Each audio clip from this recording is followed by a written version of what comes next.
Case ഇന്നലെ ആയിരുന്നല്ലോ Asia കപ്പിലെ സൂപ്പർ ഫോറിലെ ഇന്ത്യ വേഴ്സസ് പാകിസ്ഥാൻ മത്സരം നടന്നിട്ടുണ്ടായിരുന്നത്. എല്ലാവരും എക്സൈറ്റ്മെൻറ്റോടുകൂടി നോക്കിക്കാണുന്നൊരു മത്സരമാണ്. പക്ഷേ പ്രതീക്ഷിച്ച പോലത്തെ ഒരു റിസൾട്ട് വലിയ ട്വിസ്റ്റുകളൊന്നും സംഭവിക്കാതെ തന്നെ നടക്കുന്നു എന്നുള്ളതാണ്. ഇന്ത്യ മത്സരത്തിൽ വിജയിക്കുന്നൊരു സാഹചര്യത്തിലേക്ക് വന്നു എന്നുള്ളതാണ്.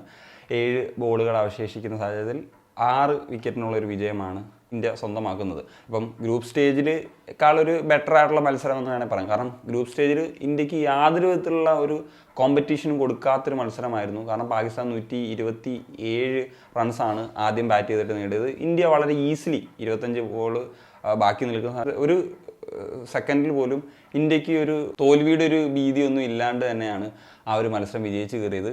എന്നാൽ ഈ ഒരു മത്സരത്തിലേക്ക് വരുമ്പോഴത്തേക്കും തരക്കേടില്ലാത്ത ഒരു സ്കോർ, ആദ്യം ബാറ്റ് ചെയ്യാൻ ഇറങ്ങിയ പാകിസ്ഥാൻ 171 റൺസ് എന്ന് പറയുന്ന ഒരു സ്കോറൊക്കെ നേടിയെടുക്കാൻ സാധിച്ചു എന്നുള്ളതാണ്. ഈ മത്സരത്തിൽ 2ാം വിക്കറ്റിൽ ഒരു നല്ല പാർട്ട്ണർഷിപ്പ് ഉണ്ടാക്കിയെടുക്കാൻ സാധിച്ചതാണ് ഈ ഒരു സ്കോറിലേക്ക് അവരെ എത്തിക്കാൻ ഒരു പ്രധാനപ്പെട്ട ഘടകമായിട്ട് മാറിയത്. എന്നാൽ ഈ ഒരു മത്സരത്തിൻ്റെ തുടക്കത്തിൽ ഒരു റണ്ണ് പോലും എടുക്കാൻ നിൽക്കുന്ന സമയത്ത് ഫർഹാൻ്റെ ഒരു ക്യാച്ച്, അത് അഭിഷേക് ശർമ്മ മിസ്സാക്കുന്ന സാഹചര്യം ഉണ്ടായിട്ടുണ്ടായിരുന്നു. ഹർദിക് പാണ്ഡ്യ എറിഞ്ഞിട്ടുള്ള ആദ്യത്തെ ഓവർ. ഈ ഒരു മത്സരത്തിൽ പാകിസ്ഥാൻ്റെ ടോപ്പ് സ്കോറായിട്ട് മാറിയത് ഫർഹാനാണ്. 58 റൺസ് 45 ബോളിൽ നിന്ന് നേടിയിട്ടുള്ളത്. അല്ലെങ്കിൽ ഒരുപക്ഷെ അദ്ദേഹത്തെ ഒരു റണ്ണ് പോലും എടുക്കാതെ ഔട്ടാക്കാമെന്നൊരു സാഹചര്യം അവിടെ ഉണ്ടായിരുന്നു എന്നുള്ളതാണ്. അതുപോലെ തന്നെ ഇപ്പം സെയിം അയ്യൂബിൻ്റെ ആണെങ്കിലും 5ാമത്തെ ഓവറിൽ ഒരു ക്യാച്ച് ഡ്രോപ്പ് ചെയ്യുന്ന സാഹചര്യം ഉണ്ടായി. ആ സമയത്ത് താരം 5 റൺസ് മാത്രം എടുത്ത് നിൽക്കുന്ന ഒരു സാഹചര്യമായിരുന്നു. പിന്നെ ഇവരുടെ ഒരു പാർട്ണർഷിപ്പാണ്, 72 റൺസിൻ്റെ ഒരു പാർട്ണർഷിപ്പ് അവരുണ്ടാക്കിയെടുത്തു. അതാണ് അവർക്ക് ഈ ഒരു മത്സരത്തിൽ ഏറ്റവും ഇമ്പോർട്ടൻ്റ് ആയിട്ടുള്ള ഫാക്ടറായിട്ട് മാറിയത്. 8ാമത്തെ ഓവറിൽ ഫർഹാൻ്റെ ഒരു ക്യാച്ചും കൂടി മിസ്സാകുന്നൊരു സാഹചര്യം ഉണ്ടായിരുന്നു. ഇന്ത്യയുടെ ഒരുപാട് മിസ്ഫീൽഡിങ്, ക്യാച്ച് ഡ്രോപ്പ് ചെയ്യുന്ന ഒരു സാഹചര്യം നമുക്ക് ഈ ഒരു മത്സരത്തിൽ കാണാനായിട്ട് സാധിച്ചു എന്നുള്ളതാണ്. അങ്ങനെ 10.3 ഓവറായിട്ട് നിൽക്കുന്ന സമയത്താണ് സെയിം അയ്യൂബ് ഔട്ടായി പോകുന്ന ഒരു സാഹചര്യം ഉണ്ടാകുന്നത്. ഒരു കാര്യം മനസ്സിലാക്കുക, ഈ ഒരു അവസരത്തിൽ പാകിസ്ഥാൻ്റെ ഒരു സ്കോർ എന്ന് പറയുന്നത് 110-2 എന്ന് പറയുന്നൊരു അവസരമാണ്. അതായത് ഏതാണ്ട് 57 ബോളുകൾ അവശേഷിക്കുന്ന സാഹചര്യത്തിൽ 110-ൽ നിന്ന് 200 റൺസൊക്കെ എടുക്കാനുള്ളൊരു സാഹചര്യമുണ്ട്. 2 വിക്കറ്റേ പോയിട്ടുള്ളൂ. പക്ഷേ അവരുടെ മിഡിൽ ഓർഡർ അവസരത്തിനൊത്ത് ഉയർന്നില്ല എന്നുള്ളതാണ് നമുക്ക് സംസാരിക്കേണ്ട കാര്യം. ഈ 57 ബോളിൽ നിന്ന് ആകെ നേടിയത് 61 റണ്ണാണ്. അങ്ങനെയാണ് 171 റൺസിന് അവസാനിക്കേണ്ട ഒരു സാഹചര്യം വന്നത്. ഇപ്പോൾ ബാറ്റ് ചെയ്തിരുന്ന ഫർഹാൻ ആണെങ്കിൽ പോലും പിന്നീട് കുറച്ച് ഒരു മോശമാകുന്ന രീതിയിൽ, ഇപ്പം ആ ഒരു ഹാഫ് സെഞ്ചുറിക്ക് ശേഷം ഒരുപാട് ഡോട്ട് ബോൾസ് ഉണ്ടാകുകയും റൺസുകൾ, എനിക്കൊന്ന് സ്ട്രൈക്ക് റേറ്റൊക്കെ ആ ഒരു ഹാഫ് സെഞ്ചുറിക്ക് ശേഷം 100-ന് താഴെയൊക്കെയായിരുന്നു. അങ്ങനെ ഒരു ലെവലിലേക്ക് പോയി. പിന്നീട് വന്ന അവരുടെ മിഡിൽ ഓർഡർ ബാറ്റ്സ്മാൻമാരുടെ അവസ്ഥയും അതൊക്കെ തന്നെയായിരുന്നു. അവസാനം ഫഹീം അഷ്റഫിൻ്റെ ഒരു വെടിക്കെട്ട് ബാറ്റിംഗ്, അതായത് 8 ബോളിൽ 20 റൺസ് എടുത്തില്ലായിരുന്നെങ്കിൽ ഈ ഒരു സ്കോറിൽ പോലും അവർക്ക് എത്താനായിട്ട് സാധിക്കത്തില്ലായിരുന്നു എന്നുള്ളതാണ്. ഒരു സാഹചര്യത്തിലാണ്ട് 5-6 ഓവറുകൾ ബൗണ്ടറി പോലും കാണാത്ത രീതിയിൽ പാകിസ്ഥാൻ ഇഴഞ്ഞഴിഞ്ഞ് പോകുന്നൊരു സാഹചര്യം ഉണ്ടായിരുന്നു. ഈ ഒരു മത്സരത്തിൽ ഏറ്റവും മോശം സിറ്റുവേഷൻസ് ഉണ്ടായി. ഇപ്പം ബുംറ 4 ഓവർ എറിഞ്ഞിട്ട് 45 റൺസാണ് വിട്ടുകൊടുക്കേണ്ടി വന്നത്. വിക്കറ്റുകളൊന്നും നേടാൻ സാധിച്ചില്ല. പ്രത്യേകിച്ച് പവർ പ്ലേയിലൊക്കെ നല്ല രീതിയിലുള്ള അടി വാങ്ങുന്ന ഒരു സാഹചര്യം ഉണ്ടായി.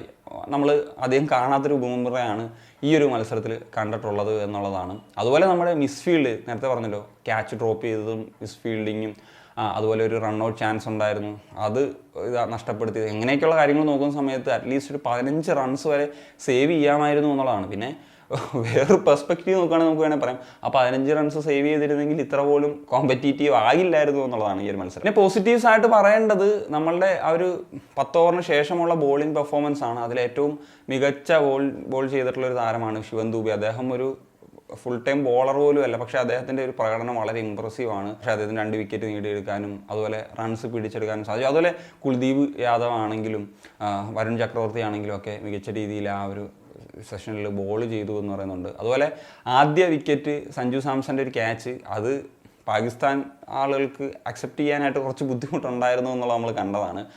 ഞാനത് ഫോണിലാണ് കണ്ട. ആ സമയത്ത് നോക്കുന്ന സമയത്ത് അത് ഗ്രൗണ്ടിൽ പിച്ച് ചെയ്തു. പക്ഷേ അത് ബിഗ് സ്ക്രീനിൽ കണ്ടപ്പോഴത്തേക്കും പിന്നെ മനസ്സിലായി അത് ഗ്ലൗവിനകത്ത് തന്നെയാണ് എന്നുള്ളൊരു സംഭവം. അതുപോലെ അഭിഷേക് ശർമ്മ 2 ക്യാച്ച് ഡ്രോപ്പ് ചെയ്തെങ്കിലും ഒരു അമേസിംഗ് ആയിട്ടുള്ളൊരു ക്യാച്ച് ഉണ്ടായിരുന്നു. അങ്ങനെയാണ് അയ്യൂബിൻ്റെ ഒരു വിക്കറ്റ് നഷ്ടമാകുന്നത്. അതുപോലെ തന്നെ വരുൺ ചക്രവർത്തി നേരത്തെ പറഞ്ഞ പോലെ ഒരു റൺ ഔട്ട് ചാൻസ് മിസ്സാക്കിയെങ്കിൽ അദ്ദേഹത്തിൻ്റെ അവസരോചിതമായിട്ടുള്ളൊരു ഇടപെടൽ കാരണം ഒരു മികച്ച ഒരു റൺഔട്ടിലൂടെ ഒരു പാകിസ്ഥാൻ്റെ വിക്കറ്റ് നഷ്ടപ്പെടുത്താൻ സാധിക്കും. ഇനി ഇന്ത്യയുടെ ബാറ്റിങ്ങിലേക്ക് വരുന്ന സമയത്ത് മികച്ച ഒരു തുടക്കം അത് തന്നെയാണ് ഈ ഒരു മത്സരത്തിലെ ഫാക്ടറായത്. അത് അഭിഷേക് ശർമ്മ ഒരു 6 അടിച്ചിട്ടാണ് പാകിസ്ഥാനെതിരെയുള്ള ഈ ഒരു ഇന്നിങ്സ് തുടങ്ങുന്നത് എന്നുള്ളതാണ്. നല്ല രീതിയിൽ ഗില്ലും കോംപ്ലിമെൻ്റ് ചെയ്ത് കളിച്ചു എന്നുള്ളതാണ്. 6 ഓവറിൽ 69 റൺസാണ് ഇന്ത്യ പവർ പ്ലേയിൽ നേടിയത് എന്നുള്ളതാണ്. മത്സരത്തിൽ അഭിഷേക് ശർമ്മ 39 പന്തിൽ 74 റൺസാണ് നേടിയത്. ഒരു വെടിക്കെട്ട് പെർഫോമൻസ് തന്നെ, ഫിയർലെസ് ആയിട്ടുള്ള ബാറ്റിംഗ് എന്നുള്ളത് തന്നെ നമുക്ക് പറയാൻ സാധിക്കും. കാരണം മിസ്ഫീൽഡ് പരിപാടികളൊക്കെ ഉണ്ടായിരുന്നെങ്കിൽ അദ്ദേഹം ബാറ്റിങ്ങിലേക്ക് വരുമ്പം അദ്ദേഹം വേൾഡ് നമ്പർ 1 ആണ് എന്നുള്ളത് പ്രൂവ് ചെയ്യുന്നു എന്നുള്ളതാണ്. അതുപോലെ ഗില്ലാണെങ്കിലും ഇപ്പോൾ 28 ബോളിൽ 47 റൺസ് നേടിയിട്ട് അദ്ദേഹവും ഒരു മികച്ച രീതിയിലുള്ളൊരു പ്രകടനം കാഴ്ചവെച്ചു.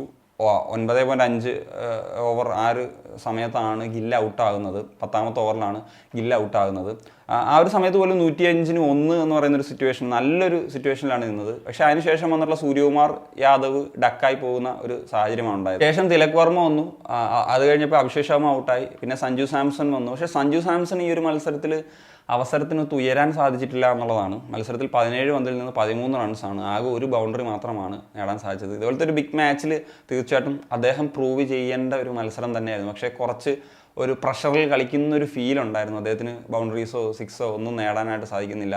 അദ്ദേഹം ക്ലീൻ ബൗൾഡായിട്ട് ഔട്ടാകുന്ന ഒരു സാഹചര്യമാണ് ഉണ്ടായത്. ഇന്ത്യക്ക് എന്താണെങ്കിലും തോൽവിയുടെ ഒരു ഫിയർ ഒന്നും ഇല്ലായിരുന്നെങ്കിലും 19ാമത്തെ ഓവർ വരെ മത്സരം പോയി 7 ബോൾസ് അവശേഷിക്കുന്ന സമയത്താണ് വിജയിക്കുന്നത്. എന്നാണെങ്കിലും അതിന് ഏറ്റവും ഒരു അടിത്തറ പാകിയത് അഭിഷേക് ശർമ്മയുടെയും ഗില്ലിൻ്റെയും ഒരു ഓപ്പണിംഗ് പാർട്ണർഷിപ്പ് തന്നെയാണ്. അതിനുശേഷം വന്ന തിലക് വർമ്മ നന്നായിട്ട് ഫിനിഷ് ചെയ്തു, മത്സരം അവസാനിച്ചു, വിജയം സ്വന്തമാക്കി എന്നുള്ളതാണ്. എന്താണെങ്കിലും ഫർഹാൻ തൻ്റെ 50 ആഘോഷിച്ചത് തോക്കിൽ നിറയൊഴിക്കുന്നതൊക്കെ ഒരു രീതിയിലായിരുന്നെങ്കിൽ അഭിഷേക് ശർമ്മ തൻ്റെ 50 ആഘോഷിച്ചത് ചുംബനങ്ങളിലൂടെ ആയിരുന്നു എന്നുള്ളതാണ്.